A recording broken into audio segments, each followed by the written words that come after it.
अगर हमसे भी बात करें अल्ट्रासाउंड की तो गर्भवती महिलाओं की बात करनी बहुत इम्पॉर्टेंट है। मैं जानना चाहूँगा, जैसे आपने बोला कि रेडिएशन फ्री है, लेकिन इसके बाद भी खास करके गांव में इस चीज़ को लेकर के डाउट है। एक प्रेग्नेंट लेडी को अल्ट्रासाउंड कराने से कोई नुकसान होता है कि नहीं, उसका कोई साइड इफ़ेक्ट है या नहीं? नहीं, यहाँ मैं आपके चैनल के थ्रू सारे लोगों को मैं ये बोलना चाहूँगी कि प्रेगनेंसी के समय अल्ट्रासाउंड का रोल बहुत ही अहम है। वो हमारे पुराने ज़माने का अब नहीं रहा कि लोग बिना स्कैन के कहीं घर पे डिलीवरी करवा लेते थे।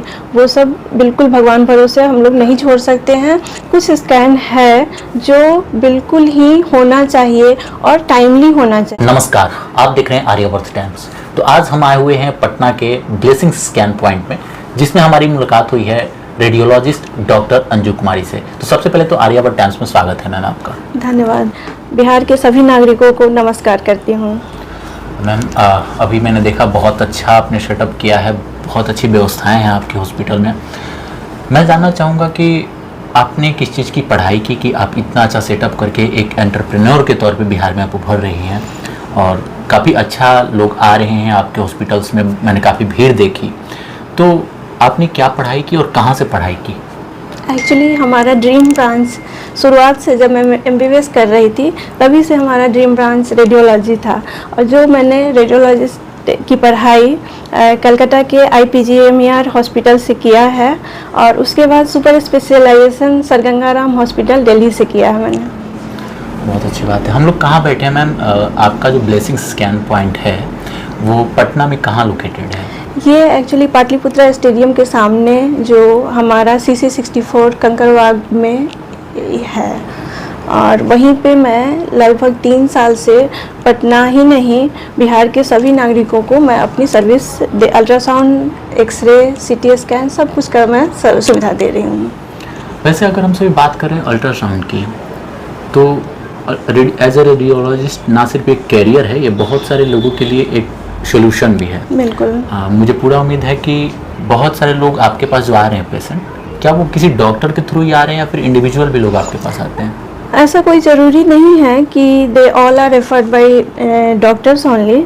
एक्चुअली जो हमारे यहाँ पेशेंट करा के जाते हैं they are fully satisfied. They always give reviews कि कैसा लगा, क्या हुआ, और सारे पेशेंट का जो फीडबैक है वो हमारे लिए बहुत इम्पोर्टेंट है।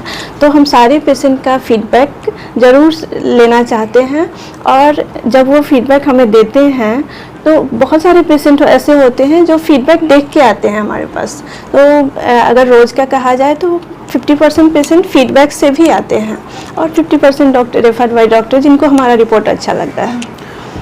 सही है। और दिन प्रतिदिन यहाँ पर भीड़ बढ़ रही है, मैं देख रहा हूँ, और यहाँ के जितने भी स्टाफ से मुझे बिहेवियर अच्छा लगा। मैं बैठ कर के ऑब्जर्व वो कर रहा था। अगर हमसे बात करें अल्ट्रासाउंड की तो किन किन पार्ट्स का, किन किन अंगों का अल्ट्रासाउंड किया जाता है और किन किन रोगों को डायग्नोस करने के लिए अल्ट्रासाउंड की ज़रूरत पड़ती है? अल्ट्रासाउंड देखा जाए तो एक बेसिक ये है, टेस्ट है, और लगभग शरीर के सभी अंगों का अल्ट्रासाउंड हम कर सकते हैं। और क्योंकि ये रेडिएशन फ्री है, पेशेंट को रेडिएशन नहीं लग रहा है, कॉस्ट भी बहुत ज़्यादा नहीं है, और आजकल कभी किसी को कुछ प्रॉब्लम होता है तो एक डॉक्टर प्राइमरी एडवाइस के रूप में अल्ट्रासाउंड का लिखते ही हैं। किसी भी रोग में लगभग हाँ, इस चीज़ को हाँ, बिल्कुल बिल्कुल सही कहा आपने। और अगर हमसे बात करें अल्ट्रासाउंड की तो गर्भवती महिलाओं की बात करनी बहुत इम्पॉर्टेंट है। मैं जानना चाहूँगा, जैसे आपने बोला कि रेडिएशन फ्री है, लेकिन इसके बाद भी खास करके गांव में इस चीज़ को लेकर के डाउट है। एक प्रेग्नेंट लेडी को अल्ट्रासाउंड कराने से कोई नुकसान होता है कि नहीं, उसका कोई साइड इफ़ेक्ट है या नहीं? नहीं, यहाँ मैं आपके चैनल के थ्रू सारे लोगों को मैं ये बोलना चाहूँगी कि प्रेगनेंसी के समय अल्ट्रासाउंड का रोल बहुत ही अहम है। वो हमारे पुराने ज़माने का अब नहीं रहा कि लोग बिना स्कैन के कहीं घर पे डिलीवरी करवा लेते थे। वो सब बिल्कुल भगवान भरोसे हम लोग नहीं छोड़ सकते हैं। कुछ स्कैन है जो बिल्कुल ही होना चाहिए और टाइमली होना चाहिए। अगर डॉक्टर्स लिखते हैं तब भी ठीक है, और सारे गर्भवती महिलाओं को ये जानना चाहिए कि कौन सा स्कैन किस टाइम में होना चाहिए। अल्ट्रासाउंड का अहमियत बहुत ही ज़्यादा है प्रेगनेंसी के समय, और कुछ स्कैन है जिसको हम कभी छोड़ नहीं सकते हैं, क्योंकि बच्चे कैसे ग्रो कर रहे हैं अंदर वो हम अल्ट्रासाउंड के थ्रू जान सकते हैं। तो एक प्रेग्नेंट लेडी को कितनी बार अल्ट्रासाउंड कराना चाहिए लगभग आपके अनुसार?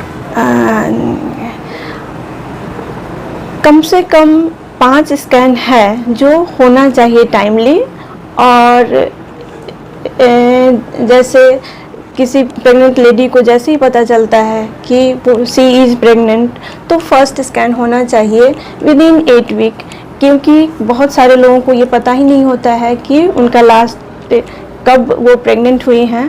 तो एक डेटिंग स्कैन जिसको हम कहते हैं वो होना चाहिए 8 to 9 वीक के ये समय पे, और उस समय अगर हम देख लेते हैं, उस समय हम देखते हैं कि एक बच्चा है या 2 बच्चा है, ट्रिपलेट है, ट्विन है, ये सब हम देखते हैं जो फर्स्ट स्कैन हम जिसको बोलते हैं डेटिंग स्कैन।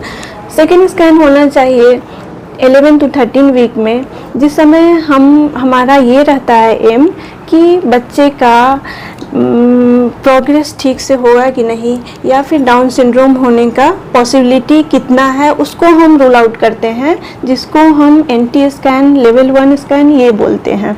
उसमें मेनली हमारा रहता है कि बच्चे का नेजल बोन बना है कि नहीं बना है, या उसका न्यूक्लियर ट्रांसलूसेंसी कितना है, बच्चे के नेक के पीछे का जो थिकनेस होता है स्किन का वो कितना है। तो इन सारे बातों को देख के हम लोग एक्सक्लूड कर सकते हैं कि बच्चे में डाउन सिंड्रोम का पॉसिबिलिटी हाई पॉसिबिलिटी है या लो पॉसिबिलिटी है। इस तरह से हम आने वाली पीढ़ी में डाउन सिंड्रोम के पॉसिबिलिटी को कम कर सकते हैं। फिर थर्ड होता है हमारा जो जिसको हम लेवल 2 या एनोमली स्कैन बोलते हैं। 18 to 22 वीक में जनरली इसको एडवाइस हम करते हैं, और उस समय हमारा ये एम होता है कि सारे बच्चे के सारे अंग ठीक से बने हैं या नहीं बने हैं। उस समय हम सारा कुछ, ये ग्रॉस एग्जामिनेशन है बच्चे का, और ये काफ़ी डिटेल स्टडी है, उसको हमको काफ़ी डिटेल ढंग से करना चाहिए, और तभी हम ये सोच सकते हैं कि हमारा जो गर्भ के अंदर जो बच्चा पल रहा है वो स्वस्थ है। और उस समय बच्चे का हाथ हुआ, पैर हुआ, नोज हुआ, क्लेफ्ट लिप तो नहीं है, पैर बच्चे का सीधा तो नहीं है, सीधा है कि नहीं, हाथ की सारी उंगलियां बनी हुई हैं कि नहीं बनी हुई हैं, ये सारी चीज़ें हम देखते हैं लेवल 2 स्कैन में। फिर आपका 4th स्कैन है जो हम 28 से 32 वीक के आसपास करते हैं, और उसमें हम जस्ट देखते हैं कि बच्चे का ग्रोथ ठीक से हो रहा है कि नहीं, वाटर लेवल ठीक है कि नहीं। और एक्चुअली हमारा ये एम इस समय में करने का ये रहता है कि जनरली जो डिलीवरी है वो 37 वीक के आसपास होती है, तो हमें कुछ टाइम मिल जाए इंटरवीन करने के लिए। अगर हमें ये पता चल जाए कि बच्चे का ग्रोथ ठीक नहीं है तो हम ज़्यादा ध्यान देंगे, इसलिए उस समय हम ग्रोथ स्कैन करते हैं। और लास्ट स्कैन जब हम 37 के आसपास पहुंचते हैं तो 35 to 37 वीक पे होना चाहिए कि बच्चे का प्लेसेंटल फ्लो कैसा है, ब्लड सप्लाई ठीक से हो रहा है कि नहीं, कैसा हमारा मोड ऑफ डिलीवरी होगा, ये सब प्लान करने के लिए हम लास्ट स्कैन करते हैं। तो कुल मिला के हम 5 स्कैन गर्भवती महिलाओं को हमेशा होना चाहिए कि उन्हें कराना चाहिए। ये तो हो गई कि उन्हें कराना चाहिए, और आज भी बहुत लोग इच्छुक होते हैं ये जानने के लिए कि जो हमारे पेट में बच्चा है वो लड़का है या लड़की है, जबकि ये कानूनी रूप से ये बैन है। तो उसके लिए भी बहुत सारे लोग आपको प्रेशराइज करते होंगे कि मैम बता दीजिए, तो ऐसे कभी सीन बनता है कि नहीं? बिल्कुल, बिहार का जो माहौल है उससे सब लोग हम लोग अवगत हैं, और सारे लोगों का इच्छा होता है कि हम ये जान लें कि हमारे गर्भ के अंदर लड़का ही पल रहा है। लेकिन हम इस समय इसमें हम रेडियोलॉजिस्ट का रोल काफ़ी अहम हो जाता है, क्योंकि PNDT एक्ट निकालने से ही नहीं हम सेक्स रेशियो को ठीक कर सकते हैं अगर हम लोग स्ट्रिक्टली इस चीज़ को फॉलो नहीं करें। और 3 साल ऑलमोस्ट मेरा होने जा रहा है, I have never revealed a single sex determination, never revealed any a single case for that, and I will strictly follow that. वैसे अगर इसकी बात की जाए तो कितने दिन बाद ये पता चलने लगता है कि पेट में जो बच्चा है वो मेल है या फीमेल है? देखिए, ये determination can be done after 12 week any time, लेकिन 12 वीक के बाद हम डिटेक्ट कर सकते हैं। बहुत अच्छी बात है। और ये सारी बातें कोई साइड इफेक्ट नहीं है, और कम से कम 5 बार स्कैन कराना चाहिए, डॉक्टर बोले या ना बोले वो आपकी जिम्मेदारी बनती है जो पेरेंट की, उन सभी चीज़ों की जांच होनी चाहिए, तभी स्वस्थ बच्चे की हम ये कर सकते हैं। बच्चे की बात हो रही है, भविष्य की बात ना हो, कैरियर की बात ना हो, तो शायद ना इंसाफ़ी होगी कुछ लोगों के साथ। आपने एज ए रेडियोलॉजिस्ट अपना कैरियर यहाँ पे किया हुआ है और 3 वर्षों से लगातार आप यहाँ पे प्रैक्टिस कर रही हैं। आपने जो कोर्स किया है, वैसे बहुत सारे छात्र छात्राएं कोर्स कर रहे हैं और कुछ लोग करना चाह भी रहे हैं, तो आपने तो अपना सेटअप लगा करके सारी व्यवस्था कर ली और आपका बहुत अच्छा यहाँ पर एक एज ए एंटरप्रेन्योर पहचान पटना में बन रहा है। लेकिन जो लोग पढ़ाई कर रहे हैं या करना चाहते हैं, उनके लिए क्या ये बेहतर कैरियर ऑप्शन है? क्या उनका ब्राइट फ्यूचर इसमें देखा जा सकता है? देखिए, डिपेंड करता है कि हमें वही प्रोफेशन चूज करना चाहिए जिसमें हमारा इंटरेस्ट हो। और अगर देखा जाए तो रेडियोलॉजिस्ट का रोल काफ़ी अहम होता है बीमारियों को ये पहचानने में, बीमारियों के डायग्नोसिस में रेडियोलॉजिस्ट का रोल काफ़ी अहम हो जाता है, क्योंकि ये फर्स्ट लाइन ऑफ इन्वेस्टिगेशन है। जैसे अल्ट्रासाउंड हुआ आपका, और फिर आगे हम जाते हैं CT scan, MRI and all पे। लेकिन इसीलिए काफ़ी अच्छा और अपॉर्चुनिटी भी काफ़ी अच्छा है। अगर आप अच्छा काम करोगे तो लोग आपको उसी ढंग से आपको पहचानेंगे।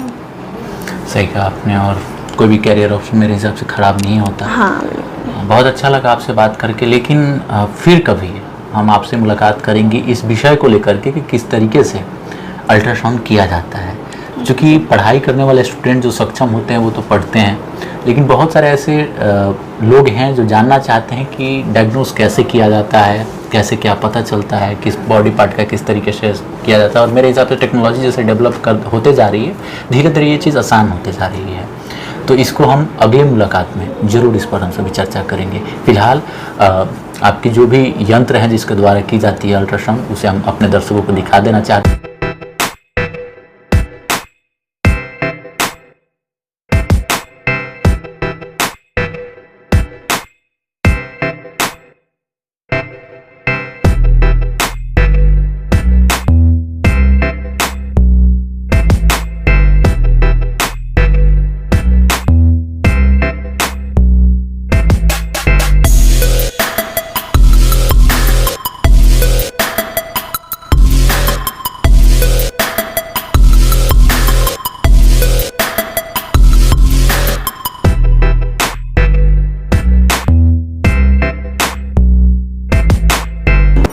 उम्मीद है कि दर्शक इस वीडियो को देख करके आप तक जरूर पहुंचेंगे। आपका संपर्क सूत्र हम स्क्रीन पर दिखा दे रहे हैं। बिल्कुल, धन्यवाद मैम। धन्यवाद।